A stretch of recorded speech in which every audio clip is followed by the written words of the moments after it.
Anda kembali bergabung bersama kami dalam IDX Second Session Closing. Dan pemirsa, sebelum kita mulai ulasan dan juga diskusi kita bersama narasumber di hari ini, kami juga ingin menginformasikan kepada Anda bahwa Anda bisa ikut berpartisipasi aktif untuk menanyakan seputar portofolio investasi Anda begitu ya, atau pertanyaan seputar market lainnya melalui WhatsApp interaktif kami. Dan nanti coba akan langsung dijawab oleh narasumber. Dan sudah bergabung melalui Zoom sore hari ini bersama dengan Pak Mino, ini selaku Technical Analis Indo Premier Sekuritas. Selamat sore Pak Mino.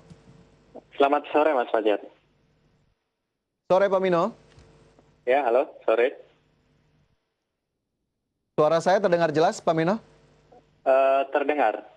Oke, Pak Mino sudah bisa kita mulai begitu ya review kita di hari ini. Pak Mino, ini kita lihat indeks harga saham gabungan kembali bergerak terkoreksi di penutupan sesi kedua, meskipun di sesi satu tadi masih cukup strong begitu ya, menguat atau berakhir di teritori positif. Apa kemudian yang menjadi perhatian pasar terutama di perdagangan hari ini, Pak Mino? Ya, di awal market kita cukup positif ya. Itu tidak terlepas dari beberapa sentimen yang cukup baik ya, terutama dari eksternal yang di mana Wall Street menguat dengan adanya hasil jajak pendapat yang memenangkan Joe Biden ya. Kemudian dari dalam negeri terkait dengan laporan keuangan kita yang secara kuartalan sebenarnya cukup baik juga. Tapi memang menjelang sesi 2 ya, indeks kita itu cukup tertekan karena berdasarkan hasil perhitungan sementara ya, kelihatannya ini hasil dari Pilpres Amerika ini berbeda dengan polling sebelumnya ya. Jadi kelihatannya Donald Trump ini bisa kembali memenangkan kursi kepresidenan untuk kedua kali gitu. Jadi market khususnya untuk Indonesia ya, itu reaksinya cukup negatif karena memang pengalaman kita dengan Donald Trump itu di tahun 2016-2019 itu cukup kurang baik lah intinya. Jadi isu seperti misalnya isu perang dagang gitu kan. Nah ini masih kelihatannya masih membekas di benak investor, sehingga ketika perhitungan sementara kelihatannya mengarah ke kemenangan Donald Trump ya, ini market reaksinya cukup negatif gitu. Oke, ini masih cukup sengit begitu ya perhitungan suara elektoral dari pemilu Presiden Amerika Serikat. Tapi dengan kondisi ini, apakah kemudian memang akhirnya terlihat begitu respon pelaku pasar? Tadi Anda sebut cukup negatif. Apakah kemudian akhirnya dalam tanda kutip tidak terlalu berekspektasi bahwa petahana akan menang dari Presiden Amerika Serikat ini sendiri, Pak Mino? Ya, karena itu berdasarkan jajak pendapat kan harus ekspektasi market khususnya di Indonesia itu mengarahnya ke Joe Biden gitu. Tapi ternyata hasilnya berbeda, jadi ya sedikit mengejutkan sih. Jadi market tentunya agak kecewa gitu. Oke, baik, meskipun memang hasil resminya nanti masih kita nantikan begitu, bagaimana kemudian hasil dari Pilpres Amerika Serikat, yang manakah yang akan menang, petahana atau justru penantang Joe Biden. Nah, ini apakah kemudian sebetulnya dari kemarin memang sudah terlihat demikian, Pak Mino, atau justru hari ini saja baru terlihat signifikan respon market? Ya, sebenarnya udah mulai terlihat dari kemarin ya. Dalam artian gini, jadi kemarin kan berdasarkan polling tadi itu Joe Biden kemungkinan menang dengan 52% gitu. Dan respon market kita itu cukup positif. Kemarin kita menguat hampir 1%. Jadi memang kelihatannya market investor di Indonesia itu lebih nyaman kalau yang jadi presiden itu Joe Biden. Gitu. Tentunya dengan pengalaman tadi ya, di sepanjang pemerintahan Presiden Donald Trump memang banyak isu-isu yang boleh dibilang cukup merugikan di pasar modal kita lah. Oke, akhirnya ini lagi ya, flashback lagi bahwa beberapa sentimen membebani selama masa jabatan Donald Trump, meskipun kita juga belum tahu nanti apakah kemudian market pasca terpilihnya mungkin penantangnya menang, kita juga lihat bagaimana kemudian fluktuasi market. Tapi jika kita lihat data-data di hari ini, Pak Mino, ini nilai transaksinya 8 triliun rupiah, ini masih cukup standar. Net sale-nya tidak terlalu besar, sebetulnya masih 120 miliar rupiah. Apakah kemudian respon terkait laporan keuangan yang tadi juga sudah Anda sedikit bocorkan juga terlihat di hari ini? Ya, terlihat terutama di sesi pertama ya.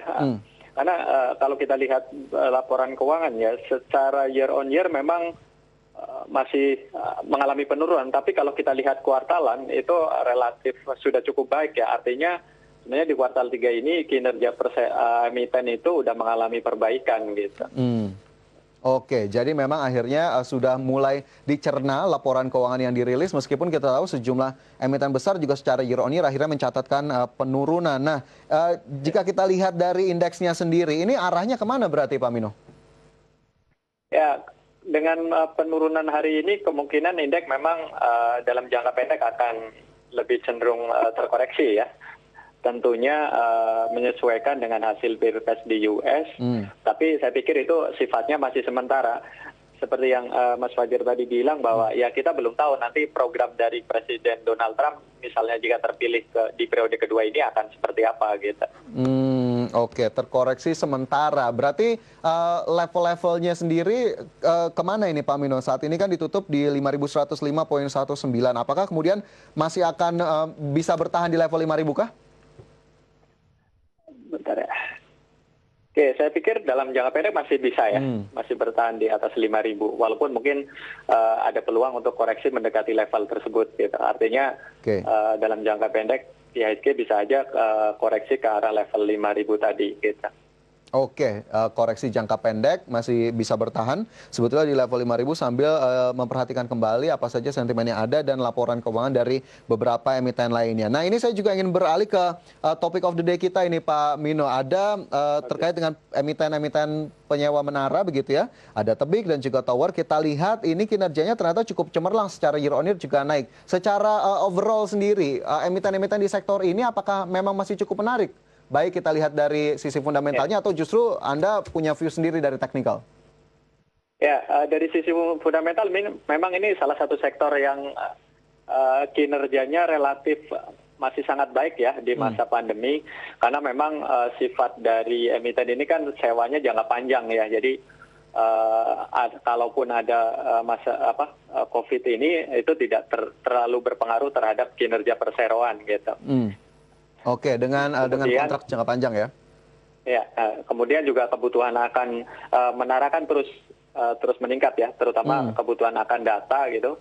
Jadi tadi itu sesuatu yang tidak terpengaruh lah dengan adanya pandemi COVID. Kemudian dari sisi tren memang dari sekitar bulan Maret ya itu boleh dibilang ini salah satu sektor yang trennya cukup bullish juga ya. Jadi baik dari sisi fundamental maupun teknikal sebenarnya seiring sejalan ya. Artinya fundamental baik, dari sisi teknikal juga cukup baik. Artinya trennya cukup bullish. Gitu. Oke, trennya cukup bullish. Sepertinya tadi seiring sejalan fundamental dan juga teknikal. Ini sebagai informasi pemirsa ada dua emiten menara besar begitu ya. Ada Tower dan juga Tebik. Tower profitnya atau laba bersih naik 19,56% secara year on year di kuartal 3. Kemudian Tebik juga profitnya naik 13,5% secara year on year menyentuh 3,9 triliun rupiah. Jika kita coba head to head kan Pak Mino, kita ke Tower terlebih dahulu. Apa yang bisa kita lihat selain dari sisi fundamental?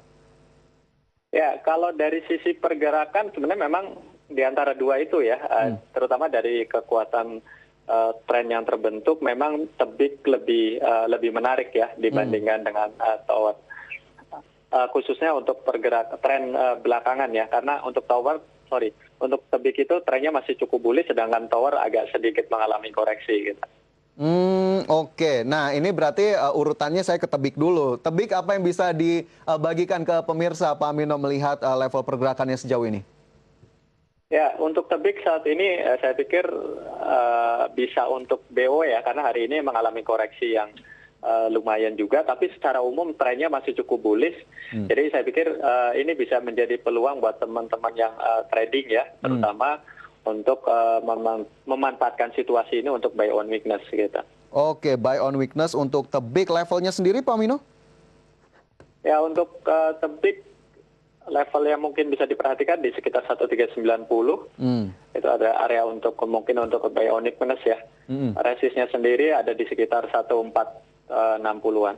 Oke, 1390-an begitu ya, tadi juga bisa dilihat sebagai level buy on weakness. Tapi jika termnya agak lebih panjang sedikit, apakah masih cukup oke juga untuk Tebik?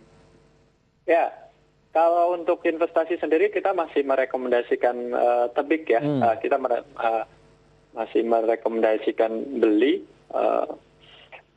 Ya, Oke. kita view-nya masih cukup positif lah. Oke, masih cukup positif. Tadi trennya bullish, jangka pendek juga boleh saja diperhatikan. Buy on weakness, level 1390, tebik saat ini ditutup di 1425, hari ini terkoreksi 2,4%. Saya ingin bertanya satu lagi tadi tower begitu ya, bagaimana kemudian view-nya yang agak berbeda ternyata dibandingkan tebik. Tapi nanti usai jeda, Pak Mino kita sambung kembali. Dan pemirsa jangan beranjak Oke. dari tempat Anda, IDX second session closing, segera kembali.